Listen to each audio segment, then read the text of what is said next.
দর্শক, আমার পিছনের যেই ভবনটি, এটি সাবেক প্রধানমন্ত্রী শেখ হাসিনার বাসভবন সুধা সদন। শেখ হাসিনা সরকার পতনের পর আওয়ামী লীগের বিভিন্ন স্থাপনা ভাঙচুর করা হয়, তারই চিত্র একটি। তবে অভিযোগ আছে এই ভবনে রাত হলেই চলে মাদক সেবন এবং অনৈতিক কাজ। ধানমন্ডির ৩২-এর পাশেই দাঁড়িয়ে আছে এক নীরব সাক্ষী, বাংলাদেশের রাজনীতির উত্তাল সময়ের প্রমাণ সুধা সদন। যে বাড়িটি ছিল এক সময় দেশের সবচেয়ে গুরুত্বপূর্ণ ব্যক্তির ঠিকানা, আজ সেখানেই রাজত্ব করছে ভয়, আতঙ্ক আর অপরাধ।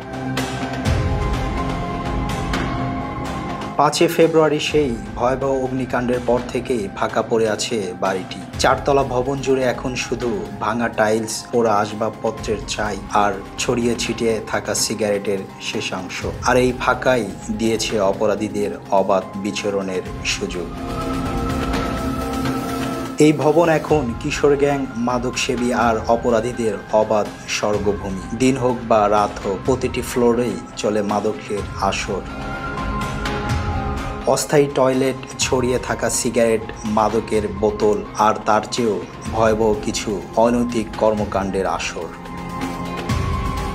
সন্ধ্যা নামলেই পাল্টে যায় দৃশ্যপট। আশপাশের বাসিন্দারা দেখেন ভিন্ন বয়সী নারী পুরুষের রহস্যময় যাতায়াত। কিন্তু কারা এই রহস্যময় অগন্ত করা? কারা চালায় এই অপরাধ সাম্রাজ্য? প্রশ্ন উঠেছে, সাবেক প্রধানমন্ত্রীর বাড়ি এভাবে ফাঁকা পড়ে কেন? কার ইশারায় চলে এই অঘোষিত অপরাধ কেন্দ্র?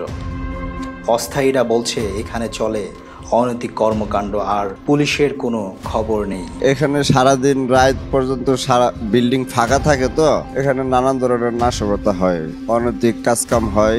দিনে রাত্রে ছেলেমেয়েরা আসে, আয়সা নানান ধরনের নাশকতা করে। ছেলেমেয়েরা আসে প্রতিদিনই, আজকেও আসছিল, এরা কেউ ঢুকে নাই, ঘোরাঘুরি করে চলে গেছে। ধানমন্ডি লেকের পাশেই এই অভিজাত এলাকায় মানুষ আজ আতঙ্কে। নিরাপত্তাহীনতার ভয়ে সন্ধ্যার পর রাস্তায় বের হতে চায় না কেউ।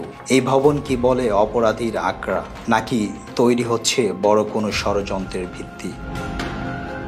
সম্ভবত ঢাকার বুকে আরেকটি অপঘাত জন্ম নিচ্ছে, যার ফল ভয়াবহ হতে পারে পুরো শহরের জন্য। এহসানুল হক, খবর সংযোগ।